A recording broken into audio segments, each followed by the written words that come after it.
തമിഴക രാഷ്ട്രീയത്തിലേക്ക് മറ്റൊരു സൂപ്പർതാരം കൂടി ചുവടുവയ്ക്കുകയാണോ?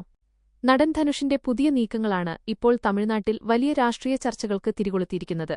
തന്റെ ജന്മദിനത്തിന് മുന്നോടിയായി തിരുവള്ളൂർ ജില്ലയിൽ ധനുഷ് ഫാൻസ് ക്ലബ്ബുകൾ സംഘടിപ്പിച്ച വൻകിട ജീവകാരുണ്യ പ്രവർത്തനങ്ങളാണ് ഈ ഊഹാപോഹങ്ങൾക്ക് പ്രധാന കാരണം. രക്തദാന ക്യാമ്പുകളും ജനങ്ങൾക്കുള്ള ക്ഷേമ പദ്ധതികളും സംഘടിപ്പിച്ച് വലിയൊരു ജനസമ്പർക്ക പരിപാടിയാണ് ആരാധകർ അവിടെ നടത്തിയത്. ഇതിനു പുറമെ ധനുഷിന്റെ ഫാൻസ് ക്ലബ്ബ് അവരുടെ ഔദ്യോഗിക പതാക പുറത്തിറക്കിയതും വലിയ ശ്രദ്ധ നേടിയിരുന്നു. തന്റെ ആരാധകരോട് സംസാരിക്കവേ ധനുഷ് പറഞ്ഞ വാക്കുകളാണ് രാഷ്ട്രീയ നിരീക്ഷകർ ഉറ്റുനോക്കുന്നത്. നിങ്ങളെല്ലാവരും ഇവിടെ ഒന്നിച്ചുകൂടിയിരിക്കുന്നു. ഈ ഒരുമ തന്നെയാണ് നമ്മുടെ ശക്തി. കൃത്യമായ ലക്ഷ്യത്തോടെ ആ ശക്തി ജനങ്ങളെ സഹായിക്കാൻ ഉപയോഗിക്കണം. കൂടുതൽ ക്ഷേമപ്രവർത്തനങ്ങളിലേക്ക് ഇറങ്ങുക.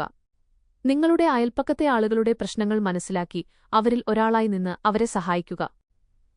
ധനുഷ് ഇതുവരെയും തന്റെ രാഷ്ട്രീയ പ്രവേശനം ഔദ്യോഗികമായി പ്രഖ്യാപിച്ചിട്ടില്ല.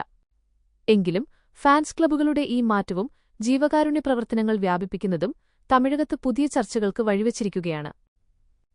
ഇവിടെ ഉയരുന്ന പ്രധാന ചോദ്യമിതാണ്: രജനീകാന്തിന് സാധിക്കാതെ പോയത് ധനുഷിന് സാധിക്കുമോ?